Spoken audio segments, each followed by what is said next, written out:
I really have to follow the fucking piano player? I mean, come on, I'm nervous enough. Ink runs dry. I was almost in a taxi about 5 minutes ago.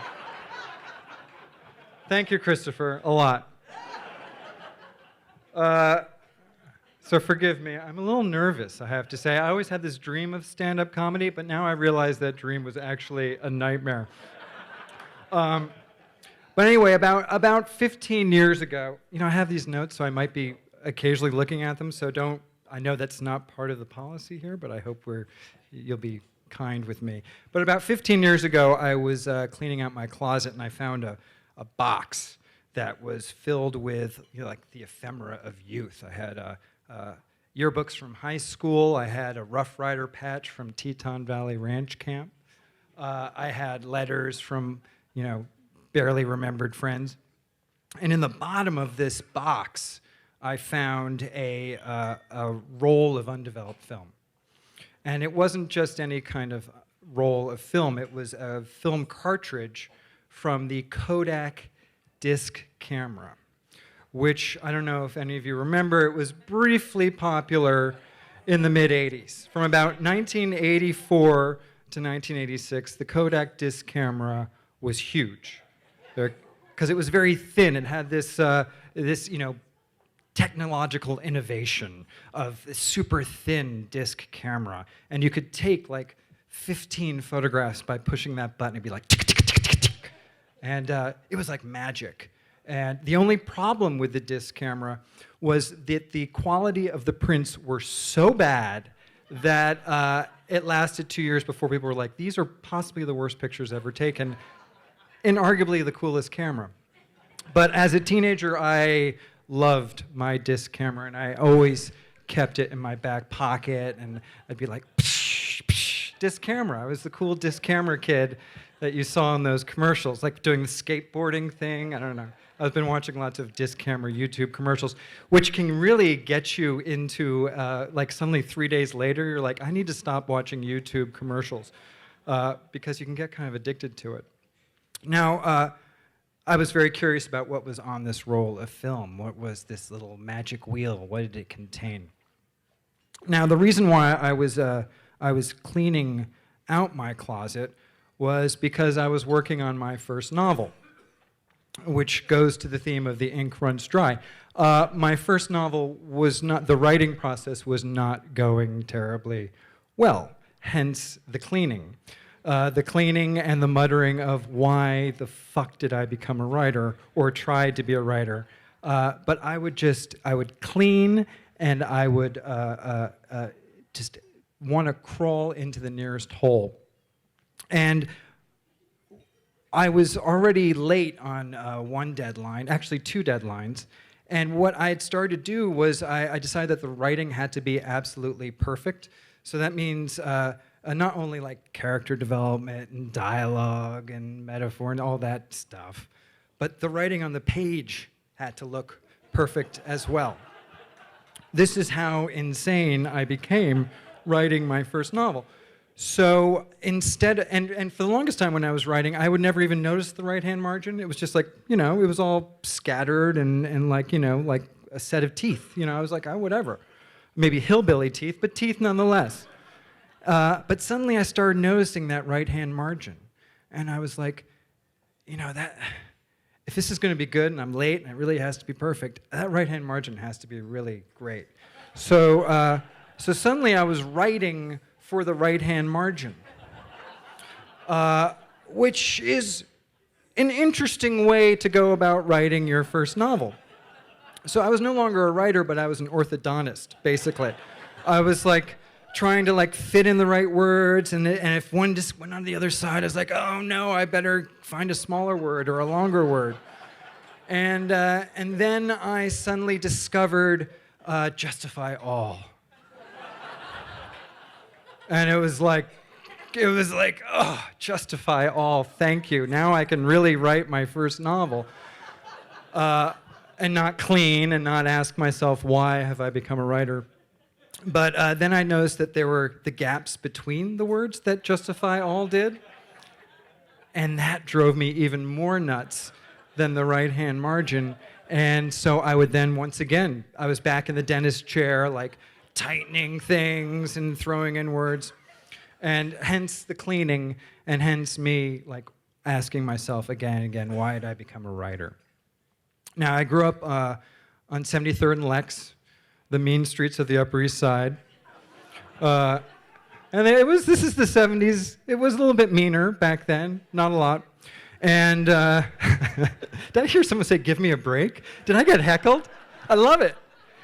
So my room, I was the youngest of three, so I had the smallest room, and my room had the window that looked out onto the back courtyard, which was basically like an air shaft out of like Gdansk. It was like it was the grimmest place in the world, and you could maybe see, if you tilted your head out, you could see like a little postage stamp of blue.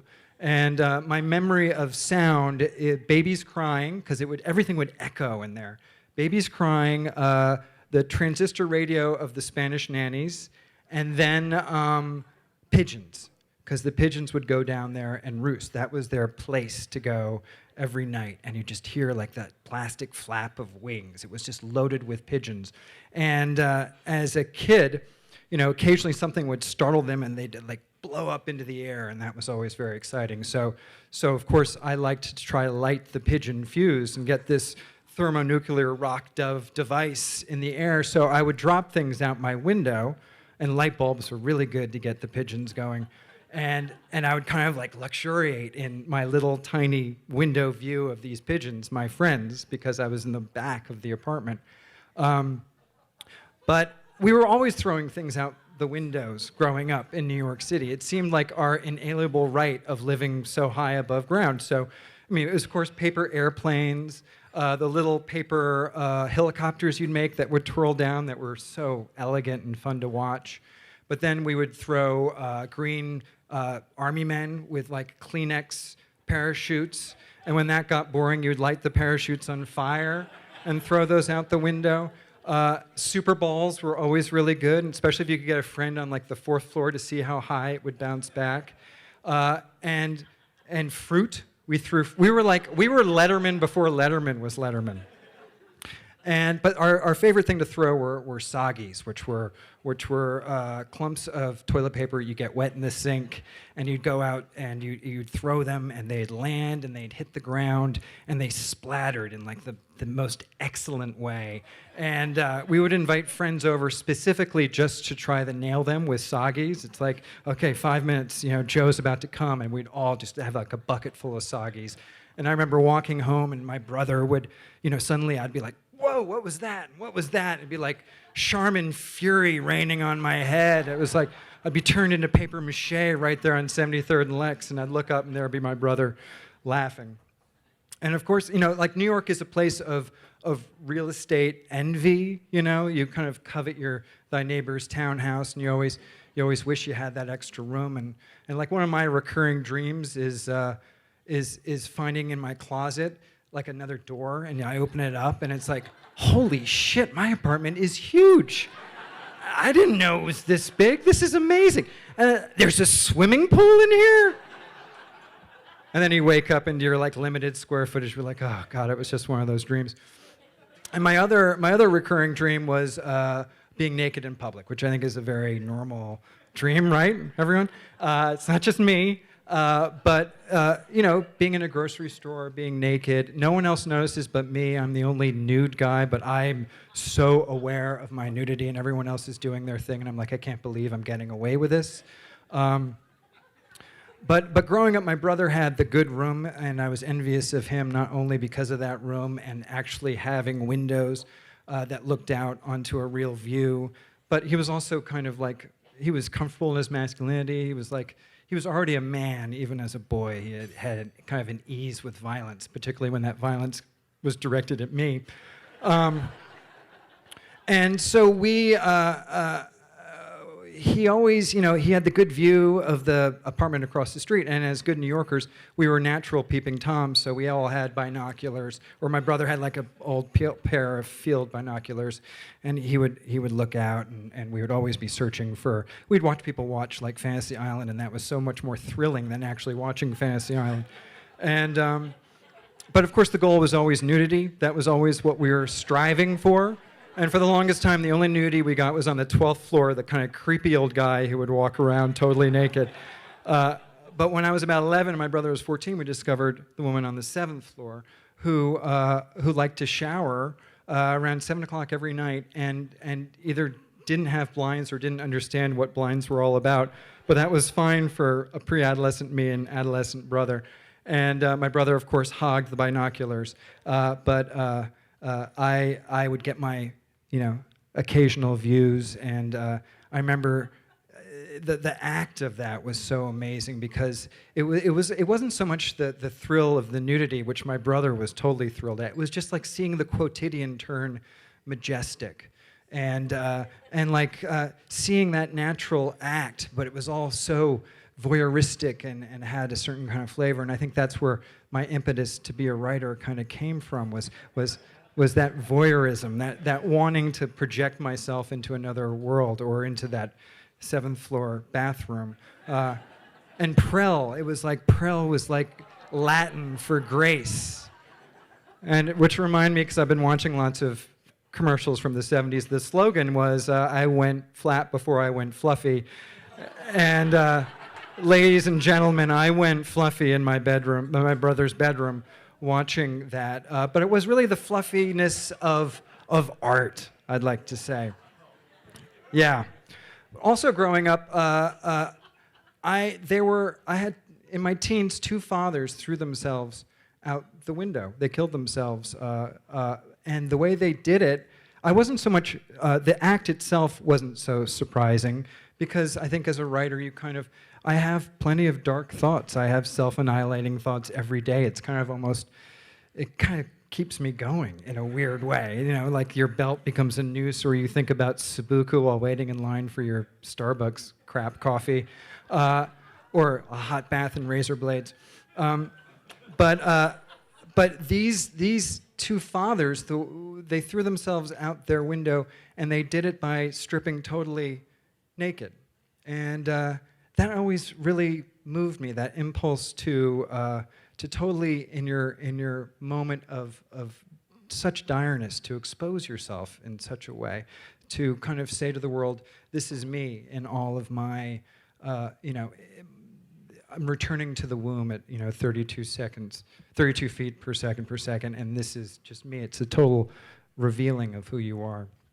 I'm running slightly out of time here, but so back to the Kodak disc camera film. I was having a hard time writing this novel, so I took this Kodak disc camera film and I took it to Ben Ness Photo on 13th and University. And I went in there, and I think maybe Mr. Ness was behind the counter, and I was very excited. And I said, "Hey, look what I got! Can you believe this? This artifact, this cartridge from the old disc camera?" And he was like, "Oh shit, one of those. That was such a nightmare. No one ever liked the prints. The prints were terrible. These prints are going to be terrible." And he's like, "It's also going to cost a lot of money because it's a real pain in the ass to develop them now." And I was like, "That's all right, because this is when I was a teenager, and I have no idea what's on these photographs, and it could be, it's just going to be, it's like a time machine. This is going to be fun." Mr. Ness did not share my enthusiasm at all. He just kind of like took the cartridge, put it into one of those, envelopes, and ripped the thing. Remember when he used to do that and give you that thing and you put it in your wallet? So for that week, he said, "Come back in a week." And for that week, I was just thinking, God, what could be on this roll of film? Putney Student Travel Trip, where I met this tall, short-haired woman. We could drink because we could, and we were only 16, and the fun we had, and maybe all those teenage years between 13 and 15, the fun times and the secret little adventures. What's going to be on this film? And so a week later, I go there, and Mr. Ness is there again. I'm like, "Hey, remember me?" And instead of rolling his eyes kind of bore right into me. He's like, "Yeah, I remember you." And he says, I got your film." I was like, "Great, yeah, I'm so excited, can't wait. It's gonna be so much fun." And he gives it to me, and I pay. It's like $55. He totally rips me off. And I go outside on the University, and it's a beautiful spring day. People are everywhere, and I rip open the things. I'm so excited to see it. And the first picture is me looking in a mirror like this. I'm 14 years old, bureau mirror, and it's like this, click. The next picture is me looking to the left, click. The next picture is me looking to the right, click. Looking up, click. Looking down, click. And then the first 2 buttons of my shirt are unbuttoned, click. And then my shirt is off, click. And then my pants are off, click. And here I am standing on university looking at my selfie self, and I don't know what to do. I'm suddenly seeing myself, and yes, the next one, click, I'm totally naked, and I can see the fluffy hair and the acne, and I can see this poor kid who's just trying to figure life out, and I'm looking at him, and I'm thinking, you know, it's going to get better. We're going to figure this out. Don't you worry. But I can see totally right through myself. And then click. The last picture is of my dog. Thanks a lot.